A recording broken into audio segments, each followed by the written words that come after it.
After the real young master of the Tang family returned, everyone started to hate me. The true heir caused severe injuries to both my hands, making it impossible for me to play the piano ever again. The eldest Tang brother, who used to care for me in every possible way, said coldly, Makoto suffered a lot out there. You only lost your ability to play the piano. Just think of it as helping him feel better. I devoted everything to making my biological sister a superstar, but she ungratefully said, you tried so hard to win me over just to isolate Makoto, brother. I'll never recognize someone like you as my brother.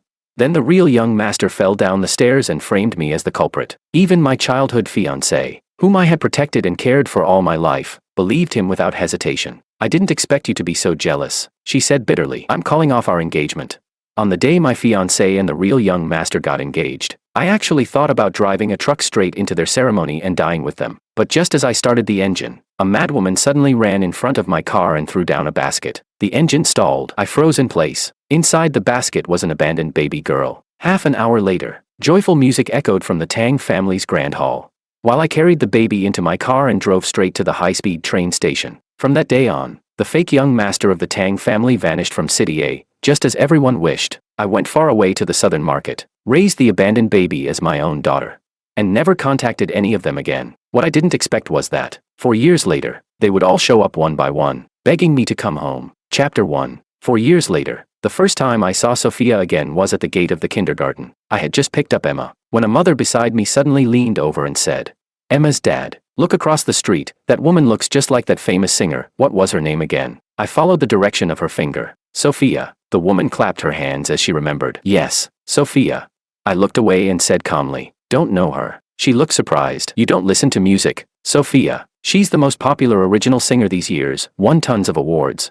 And honestly, she kinda looks like you, those phoenix eyes. I smiled faintly, shook my head, and held Emma's hand as we walked on. George Tang. A familiar voice called from behind. I ignored it and kept walking. George Tang. Emma tilted her head. Daddy, is that lady calling you? Why does she call you George Tang? I smiled and said gently, she's mistaken. But as we reached the parking lot and I was about to open the car door, someone suddenly grabbed my arm. I turned around, and there she was, Sophia, panting heavily. George, you're actually still alive.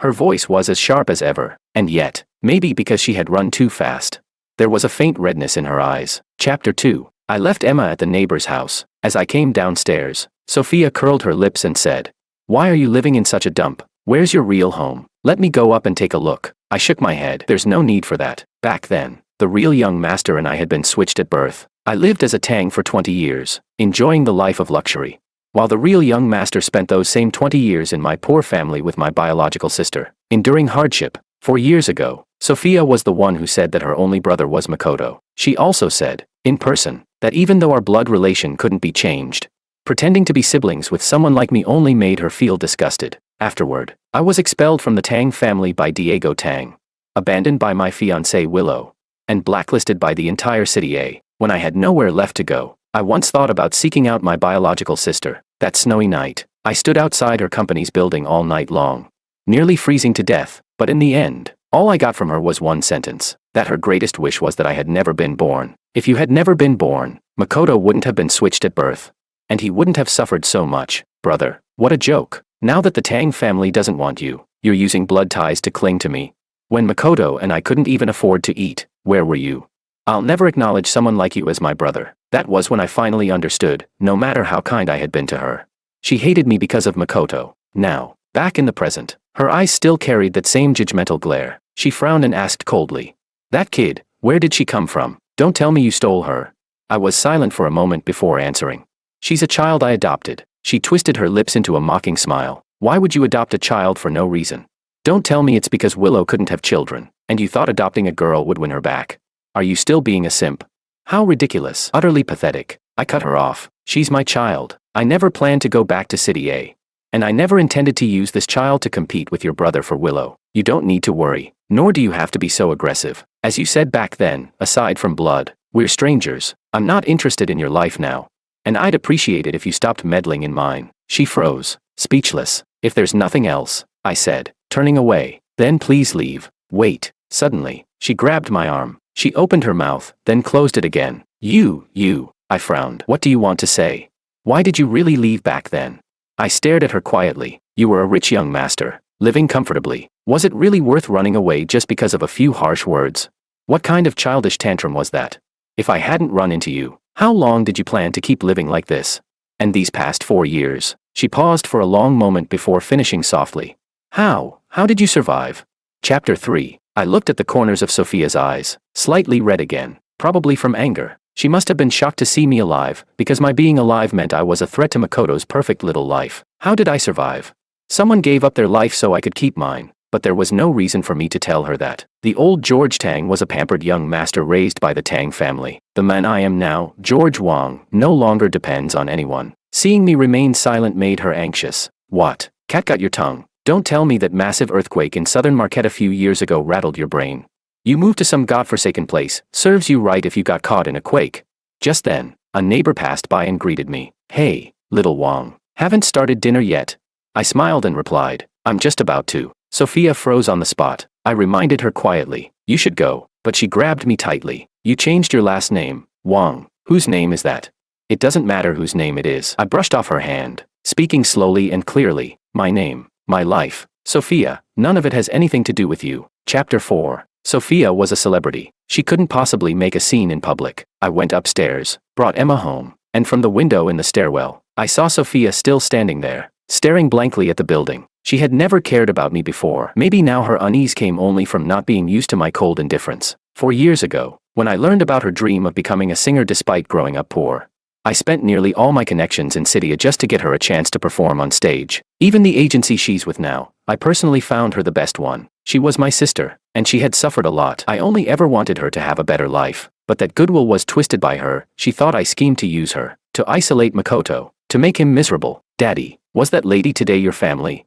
I was slightly taken aback, then smiled and patted Emma's head. No, sweetheart, why would you think that?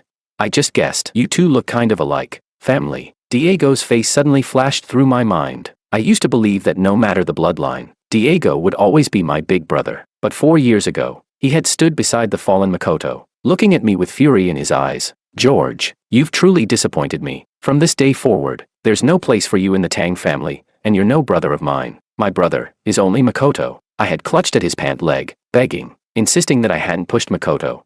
But he kicked me away and walked off without even looking back. I shook my head and said to Emma, that person isn't Daddy's family. She looked a little downcast. I thought Daddy had other relatives besides Uncle. I smiled and tapped her nose gently. Daddy already has you and your uncle. That's enough. But Uncle's gone, she pouted. I miss him. I understood that feeling. But simple disappointment is still better than the agony of having something precious, then losing it again. The pain of depending on someone only to have them tear away from you. I'd been through that once. I wouldn't let my daughter experience it too. What I didn't expect was that, the very next day, I would see Diego again. Chapter 5. Emma came down with a fever in the middle of the night. I rushed her to the hospital. The viral infection was aggressive, and she needed to be hospitalized for treatment. I stayed awake the entire night by her bedside. By morning, the fever had finally broken, but she was weak and listless. I carried her on my back as we headed home, stopping by a street vendor to buy some meat and vegetables. After I paid, the bag of groceries was suddenly taken by a slender, familiar hand. I froze, then looked up, and through the hazy morning mist, I saw Diego's face. The lack of sleep left my mind blank. Instinctively, I blurted out, Big brother, before realizing he had long forbidden me from calling him that. The Tang family was not something I could afford to offend. Back then, just to punish me for allegedly harming Makoto, Diego Tang had said one single sentence, and with that, the entire city blacklisted me.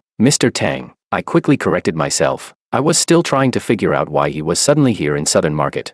So I didn't notice the brief flicker of discomfort on his face. Let me help you carry that, he said softly. No need. I reached out to take the bag from him, but my body swayed. Emma whimpered faintly on my back. Don't push yourself, George, he said quietly, holding my arm to steady me and stopping me from taking the bag back. I'll take you and the child home. Chapter 6. The Tang parents died young. Back then, Diego was practically the one who raised me. When he still saw me as his little brother, he treated me well, better than anyone else ever did. Someone once asked him if he wasn't afraid that by spoiling me, I might get into trouble. He had only half smiled and said, so what if he causes trouble? He's the young master of the Tang family, my little brother. If he stirs up the heavens, I'll still cover for him. But then Makoto came back. At first, Diego still said that I would always be his brother too. But every time Makoto provoked or humiliated me, Diego would only tell me to endure it. He suffered a lot. George, just give way to him. He said we owed Makoto compensation. I didn't want to make things hard for him. He had been my big brother for over 20 years. I wanted to make him happy. So I gave way, and I endured, again and again, until the day he chose to believe Makoto's lies without question. That was when I realized I had treated him as my brother. But he no longer saw me as one. When he personally cast me into ruin and made me the target of everyone's hatred, I finally understood how foolish I had been. The drive was silent. It had been years since I'd last sat in a luxury car like this Maybach. I held Emma tightly in my arms, uncomfortable and wary, wondering why Diego had come all this way. Did Sophia tell him? Was he afraid I might hurt Makoto, so he came overnight to make sure? I didn't know. I couldn't figure it out. My head ached, and I only held Emma closer, never noticing the trace of longing in his gaze. George. At the sound of his voice, I looked up. There were more wrinkles at the corners of his eyes now. He spoke slowly. 4 years ago, we all thought you. I interrupted softly. Thought I was dead. I know. Honestly, you can keep thinking that if it makes things easier. I've never wanted to fight Makoto for anything. Everything that belonged to him was always his. There's nothing wrong with letting things return to their rightful owner. You don't have to worry. You don't have to guard against me. And you certainly didn't have to come here to check. I only want to live a peaceful life with my daughter. Oh, and she'll stay with me. She'll never go looking for Willow. I can swear on my life, I'll never use my daughter to interfere with Makoto and Willow's relationship. You can rest easy. I looked him straight in the eyes and repeated. You really don't need to worry. He was stunned. I wasn't. What then? I said flatly. You're afraid I'll use the Tang family name for something bad. You can relax. I won't. I changed my surname long ago. George. He suddenly cut me off. His eyes were red. I came here to bring you home. Chapter 7. I couldn't understand what Diego was thinking. I hadn't been part of the Tang family for 4 years. It was he himself who had announced that to the world. So why would I go back? To be Makoto's punching bag again? And what was a man of his status doing following me back to a shabby 50-square-meter apartment? After settling Emma on the bed, I walked to the cabinet, took out a box of tea. But after a pause, I realized he probably wouldn't drink something that cheap. After some hesitation, I just handed him a bottle of mineral water. His gaze fell on my right hand, and his expression darkened with a bitterness I couldn't decipher. Your fingers, are they any better? I lowered my head. My right hand, the ring finger and pinky, could no longer move. It happened after Makoto returned to the Tang family. We were visiting one of the Tang factories together. He got curious and began talking with an engineer about a mechanical design. To prove his theory, he pressed the test activation button, and at that moment, my hand was right on the machine. Before the accident, I was a rising piano prodigy. That was the only thing I was ever better at than Makoto. I wasn't as talented or capable as him in anything else, but at least I had the piano. When he first came back to the Tang family, every time I practiced, he would say with an air of pity, I've loved music since I was little. If I hadn't been switched at birth, I'd probably play the piano too. But after the accident, I could never perform again. I couldn't accept it at first. I fell apart for a long time. I always believed he had done it on purpose, and I couldn't help but hate him for taking away the only light I had. Until one day, he tried to end his life. After he was rescued, everything changed. I went from victim to villain. I still remember Diego coming back from the hospital that day, rubbing his forehead and saying to me, it's just your hand, just 2 fingers. Did you really need to take his life over that? Even if you're useless, even if you're not my real brother. Didn't I say the Tang family would take care of you for life? Why did you have to go this far? And Sophia, cold and emotionless, had added, if we hadn't been switched, the one who could play piano would have been Makoto anyway. You're just giving back what you stole. How can you still act like the victim? They both told me my fingers would never recover. That no amount of anger would change that. But later, at the celebration for Makoto's patent, ironically, the patent he earned using the machine that crushed my hand, I overheard the doctor talking to Diego. I told you back then, if the young master had gone abroad for rehabilitation in time, his fingers could have recovered more than 90%. You never took him, did you? Now that it's been this long, recovery will be nearly impossible. Diego had replied coolly. It's better if George doesn't play the piano anymore. Makoto always wanted to learn piano as a child. Seeing George unable to play will make him feel balanced. Anyway, even if George is useless, I'll still take care of him. Whether he can play or not doesn't matter. So that was it. My dream, my future, in his eyes, were nothing more than a tool to keep Makoto's heart at ease. When did I start fearing him? Probably from that very moment. I heard you're teaching music at an institute, he said suddenly. I froze for a second, then replied. I only teach beginners, little kids. Simple music doesn't require the ring finger or pinky to move. I never plan to return to the stage. I wouldn't dare risk upsetting Makoto again. I just need this job to support my daughter. The doctor said the damage is permanent. I'll never play well again in this life. So even with that, are you still not going to allow it? He looked startled and quickly said, George, that's not what I meant. But I couldn't hear another word. The old fury, the rage of a life destroyed, came flooding back. I couldn't lose this fragile piece again just because Makoto might be displeased. So I held up my trembling hand, showing him the stiff fingers, shouting, "See, I can't play, I really can't. I've already given back everything the Tang family ever gave me. If you don't believe me, come and try bending them yourself, they don't move. I was your brother for years, can't you at least let me live my own life now?" He looked panicked, rushing forward to grab my shoulders as I shook uncontrollably. "George, don't be afraid, don't be afraid. This time, I'll protect you. Trust me, trust your brother." But how could I not be afraid?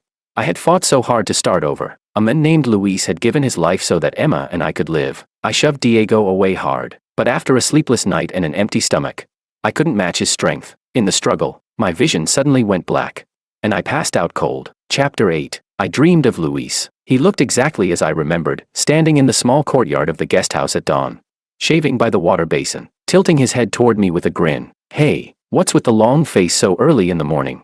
There was a scar running across his cheek, giving him a fierce, intimidating look, but his voice was always warm. I scratched my head, embarrassed. "Luis, Emma's surgery cost more than I expected. I've run out of money. About the rent, could I owe you a few months? Once I get paid, I'll make it up right away." He burst out laughing. "That's it. You look like you're carrying the end of the world on your shoulders. Luis has plenty of houses, just short of people to liven them up. Don't worry about rent. Emma's condition, even if the surgery went well, still needs careful care afterward. So stop running around taking extra jobs for now. If you run out of money, well, you've still got your big brother here, haven't you?"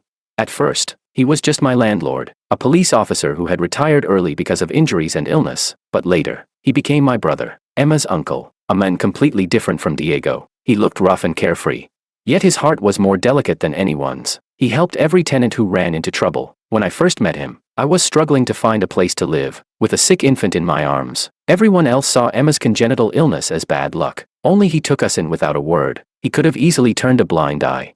But he somehow noticed my depression, and kept finding small ways to pull me out of it. "George, look at that kite you and Emma made, it's flying so high. George, you eaten yet? I made too many buns today. Come over and help me finish some." At first, I thought he was just a fool, but unlike Diego, who only knew how to throw money at problems, Luis was patient. He taught me gently when my bad habits from my old life surfaced, telling me what was right and what was wrong. When I found a new job, he'd be genuinely happy for me, using it as an excuse to drink a few extra beers, only to get scolded by me afterward, scratching his head like a child. He taught me confidence and independence. He taught me how to choose my own way of living. He used to tell me, "George, trust me, there's no kind of day you can't get through." We were three people with no blood ties. Yet somehow, we became a family, until Emma turned 1. That year, a massive earthquake struck Southern Market. The quake triggered fires across the entire street where the guest house stood. My leg was crushed, and I couldn't get out. Luis pulled Emma and me to safety, then, without hesitation, ran back into the flames. I was lying on a stretcher, screaming for him not to go back. But he just smiled and said, "George, I'm a police officer. At a time like this, I can't not go back in to save people. Don't worry, I'll be back." He always kept his promises, but not that time. He rescued more than a dozen people trapped inside. Then he went in one last time, and never came out again. I don't even have a single photo of him. He always said his scarred face looked bad and he hated cameras, but he took so many photos of Emma instead. Chapter 9. I woke up to the sound of voices arguing. "We've been looking for him for 4 years, all 3 of us, and now that you've found him, you hide it from me. What's that supposed to mean?" That voice. "Willow." Then came Sophia's cold tone. "And what right do you have to see him?" Willow snapped back. "We were engaged. He loved me. That alone gives me more right than either of you." Diego's voice cut through the air, sharp as ice. "Engaged? Don't forget, you're now Makoto's fiancé. My 2 brothers are not merchandise for you to pick and choose from." Willow's voice rose in fury. "Diego, do you really think you can control everything? If it weren't for you demanding that George be punished for forcing everyone in City A to turn against him, how could he have ever been driven away in the first place? Why did I agree to get engaged to Makoto? If you and Sophia hadn't insisted it was George who pushed Makoto down the stairs, why would I have lost faith in him? You think I don't know? Makoto only pretends to care for me, behind my back. He despises me for being unable to have children. He's not even 1/10 the man George is." Sophia gave a bitter laugh. "Oh please, you're really blaming us for that? Willow, don't act innocent. You just went along with it. Can you honestly say you didn't grow tired of my brother back then? Didn't you fall for Makoto? And let's not forget, Makoto is the real Tang heir. Marrying him gave you access to the Tang and Sure family shares, didn't it? Now that George is back, you suddenly remember how good he was to you. Willow's voice dripped with disdain. And who are you to talk about family bonds? When he went to see you that winter night, you deliberately left him standing in the snow until he almost froze to death. If not for you, he never would have left in despair. So don't you dare pretend to care about him now. Sophia faltered, unable to defend herself, then muttered stubbornly. Anyway, I'm the one most qualified to be by his side. I'm his brother, Diego said icily. I'm the one who has that right. I'm taking George back to the Tang family. He and his child have nothing to do with either of you. Sophia flared up. Who gave you the right to take him back to the Tang family? You're the one who cut ties with him yourself. I'm his biological sister, his only blood relative. Willow let out a scornful laugh. And you still dare to talk about blood ties? You ungrateful brat. He begged everyone in City A to give you a chance to perform. And when you finally made it big, the first person you thanked was Makoto. Did you even mention George's name once? He adopted a daughter because he knew I loved children. We were the real family. Enough. A nurse burst in, scowling. The patient needs rest. Only one immediate family member can stay. I'm his brother, Diego declared at once. I'm his sister, Sophia quickly added. The nurse frowned, glancing between them. Mr. Tang, Miss Ito. You're Mr. Wang's brother and sister. Awkward silence filled the room. Then Willow suddenly spoke up. I'm his fiancé. The nurse sighed impatiently. Fine, then you stay. The other two, out. Chapter 10. When I opened my eyes again, I really did see Willow. She was sitting by my bedside, motionless, her eyes red and filled with tears. Once upon a time, I truly loved this childhood sweetheart, my fiancée. Even after she was diagnosed with infertility early on, I never once thought of leaving her. 4 years ago, when my hand was unbandaged and I was discharged from the hospital, Diego and Sophia were both with Makoto. Only Willow came to see me. She was the only one who didn't accuse me. George, you fool, I'm here. Her voice back then had been like a lifeline. I was drowning, and she was the only thing keeping me afloat. But that same night, half asleep, I woke to the sound of her voice, whispering softly into her phone. Makoto, please cooperate with the doctor. Okay, otherwise, there'll be scars on your wrist. Of course I know. You've suffered. George just isn't very mature sometimes. I woke up instantly. We argued. I demanded to know why she was secretly calling Makoto. At first, she tried to calm me down, but soon, her patience snapped. George, the world doesn't revolve around you. Can't you be a little more like Makoto, someone people actually like? And anyway, if we hadn't been switched, he was supposed to be my fiancé in the first place.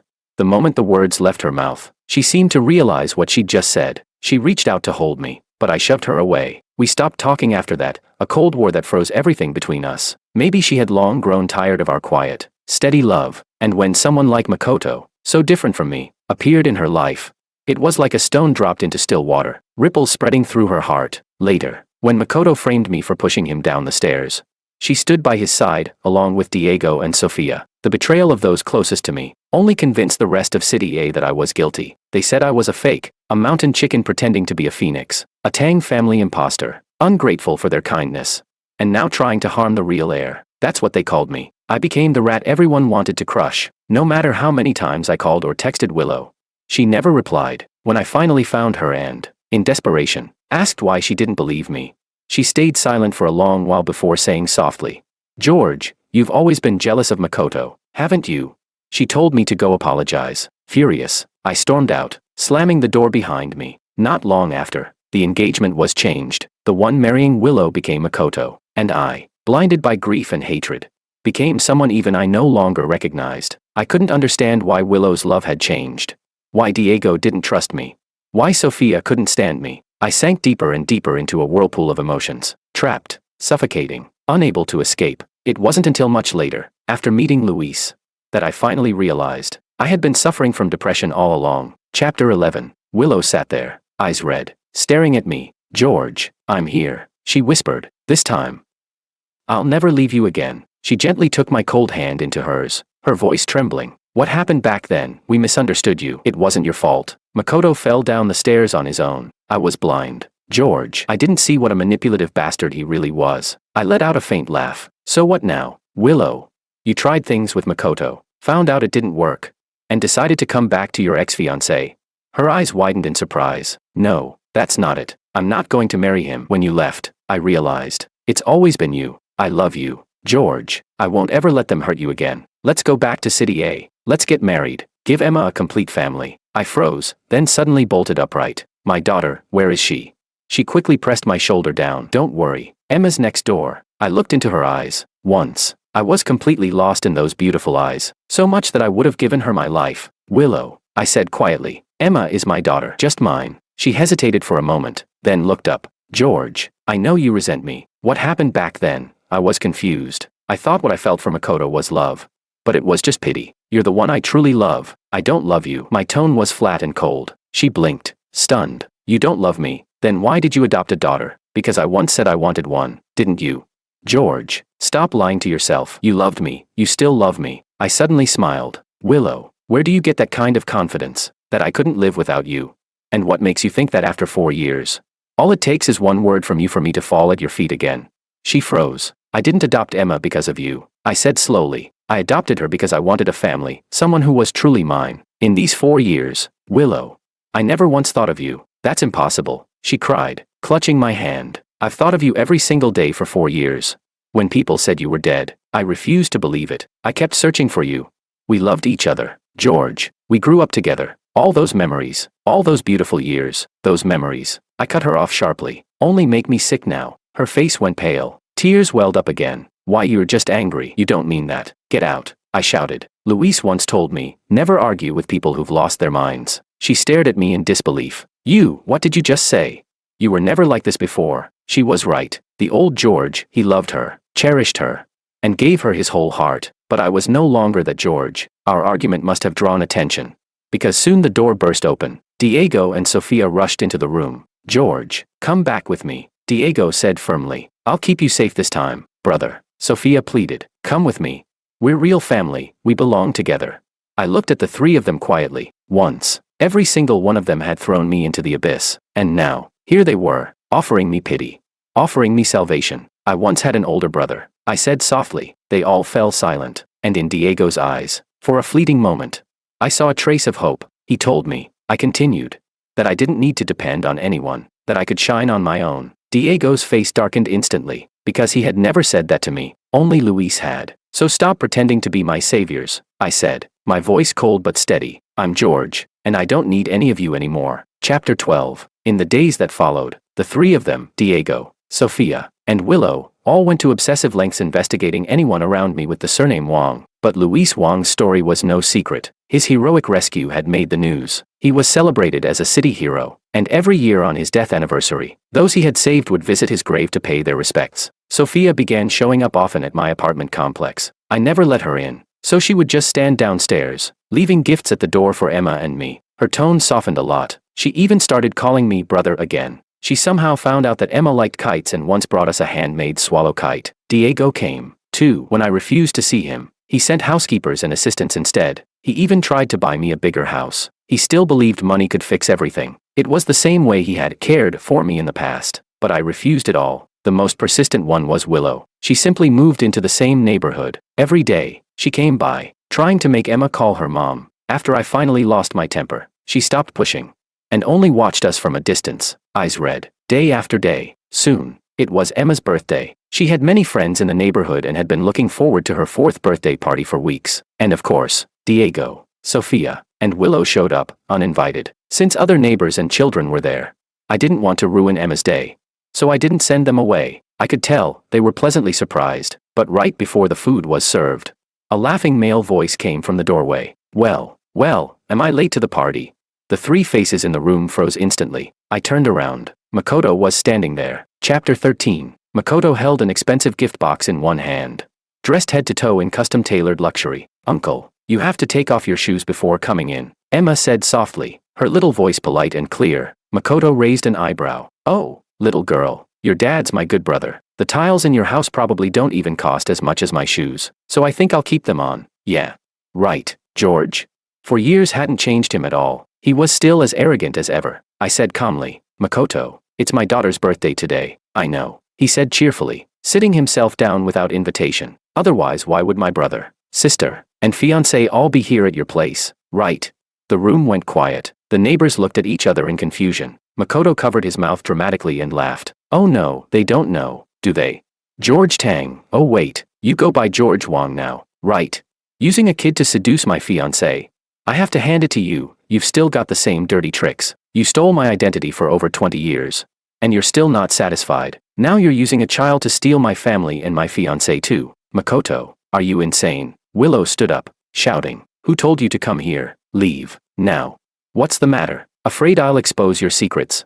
He sneered. No, I'll say it. People like him, back in the old days. They'd have been paraded through the streets for public shame. Diego rose, grabbed his arm, and said sternly. Makoto, enough. Come home with me. Stop this nonsense. I'm not going anywhere. Makoto jerked free, shouting. Are you even my brother anymore? He's not your real sibling. Why are you taking his side? Have you forgotten all the suffering I went through? Sophia stepped forward too, trying to calm him. What are you doing? It's Emma's birthday. You're all insane. Makoto screamed, cutting her off. I'm Diego's real brother. I'm Willow's real fiancé. I'm the one who grew up with Sophia for over 20 years. And now all three of you, how dare you betray me like this? Emma was terrified. She clung to me, trembling. I covered her ears tightly and lifted her into my arms, carrying her back to her bedroom. Chapter 14. Emma, stay in your room and wait for Daddy to come back. Okay. She nodded, her eyes wide and frightened. Daddy, that uncle is scary. He's bad. I brushed her hair gently and stood up, closing the door behind me. By the time I returned to the living room, most of the neighbors had already left. Only Makoto, Diego, Sophia, and Willow remained. Makoto's perfectly styled hair was now a mess. His eyes burned with hatred as he glared at me. George, he spat. You think you've won, don't you? You must be proud, making them remember you, making them look for you all these years. I've never seen anyone so shameless. You're an imposter. What right do you have to even speak to them again? Makoto, that's enough. Diego's whole body trembled. How long are you going to keep this up? Willow snapped, grabbing his arm. Let's go. Let go of me. He shoved her aside and pointed at Sophia. Sophia, we've been through everything together, 20 years of it. And you've only known him for a few. How could you betray me too? Sophia turned her face away, her voice shaking. Makoto, you can't have everything. You were drunk that night, you admitted it yourself. You hurt George's hand on purpose so he couldn't play the piano. You faked that suicide attempt for sympathy. And later, you staged that fall down the stairs to frame him, all to drive him out of the Tang family. You hate him because you think he stole your life, but he's innocent. Makoto, being switched at birth wasn't his fault. Makoto's face twisted in rage. So it's my fault then. Am I not innocent too? Everything was supposed to be mine. I just took back what belonged to me. What's wrong with restoring the way things should have been? Then he pointed at me, shouting. You all think he's so innocent, but he's not. He faked his death. He adopted that kid just to win your sympathy. He's pretending to be pitiful, pretending to have changed, but he just wants back into the Tang family. He wants to replace me again, and you're all too blind to see it. Enough, Diego barked, his voice cracking with anger. If I had known that all my efforts to make up for your suffering would turn you into this. I'd rather. He stopped himself mid-sentence, but the damage was done. Makoto stared at him, stunned. What did you just say? Then he turned toward Sophia and Willow, his laugh breaking into something wild and bitter. So that's it. You all feel the same way, don't you? You think I should have stayed lost, that I shouldn't have come back. How could all of you do this to me? He looked deranged, his words dissolving into incoherent muttering. I stepped forward. There had been countless times in the past when I'd lost to him, when everyone told me, George, what you have was never yours to begin with. He suffered so much, you should yield to him. But this time, they all turned to me instead, and in their eyes, there was fear for me. Diego said cautiously. George, take Emma and leave first. Don't worry, your brother will handle this. I shook my head slowly, then I walked toward Makoto. The time for avoidance was over. This hatred, this endless cycle between us, it had to end. I raised my fist, and then, bang. He froze, clutching his cheek, eyes wide in disbelief. You actually hit me. I met his gaze calmly. Makoto, the only reason I ever endured your cruelty was because I really did live under your name for more than 20 years. When I learned how hard the Ito family had it, how you and Sophia struggled in poverty, I felt guilty. I thought I'd stolen your life, your happiness. But 4 years ago, I gave everything back to you. I took your name. You took my hands. We're even. I pointed at the others. They, Diego, Sophia, and Willow, they're yours. Your brother, your sister, your fiancé. I never wanted to fight you for them. I never cared to. But today, I paused, my voice hardening. You came into my home. You terrified my daughter. And that. I stepped closer, eyes locked on his. I will never forgive. I raised my hand again, and struck his right cheek with another punch. His head snapped to the side, blood welling at the corner of his mouth. These 2 hits, I said evenly, are for my daughter. Whatever hatred exists between you four, I want no part of it anymore. But if you ever do anything that hurts her again, I stepped forward, voice dropping to a low growl. I'll fight you to the death. He stared at me, stunned, before whipping his head toward the others. Did you see that? He hit me, right in front of you. This is who he really is, this vicious fraud. And you still care about him, you still like him. He screamed hysterically, his voice echoing off the walls. You're all insane. Can't you see? This is the real George, this is what he's always been. But the room fell silent. No one spoke. You idiots, he shouted, eyes bloodshot. You'll regret this.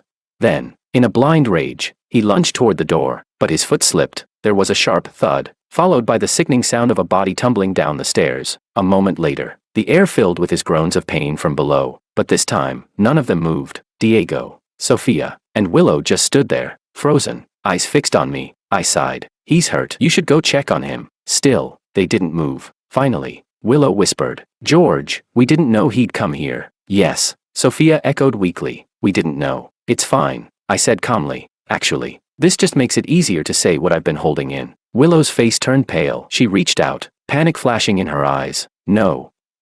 George, don't, please, don't say it. I shook my head and looked at them quietly. I, George Wong, no longer have a Tang family brother, nor an Ito family sister, nor a Liu family fiancé. My life now is good, better than it ever was before. I don't need your pity, and I don't need your salvation, your guilt, your love, whatever it is that brought you here. It only disturbs my peace and disrupts the life I've built. I took a breath, my voice firm but steady. The only family I have in this world is my daughter, Emma, and my brother, Luis. Diego opened his mouth, his voice trembling. But George, he's gone. Luis is dead. Wouldn't he want you to have someone to help you, instead of struggling alone as a single father? I shook my head slowly. You're wrong. What Luis taught me was independence. So don't worry about me. I'm not struggling. I'm freer, stronger, and happier than I've ever been. Sophia suddenly began to cry. But, we finally found you, she sobbed. And now you don't want us anymore. I turned to the window. Outside, the sky was a clear, endless blue. Yes, this time, it was me who didn't want them. Chapter 15. I believed I had made myself perfectly clear, yet the three of them still refused to leave. After the birthday party, they kept coming over, trying to persuade me to change my mind and return with them to City A. Makoto, however, didn't come again. He had actually broken his leg this time. The neighbors couldn't help but gossip, so I handed in my resignation, planning to take my child to another city to live. The principal of the institution was reluctant to let me go. Mr. Wong, you're still young, but your ratings from the parents are the highest. Are you sure you don't want to reconsider? I shook my head. I'm already very grateful that you gave me a chance back then. Even though my right hand is disabled, but for my daughter's sake, I have to change the environment. He thought for a moment, then suddenly asked, would you like to go to City C? It's by the sea, the climate is mild, and children really like it. I'm planning to open a branch there. Would you be willing to serve as the head of teaching?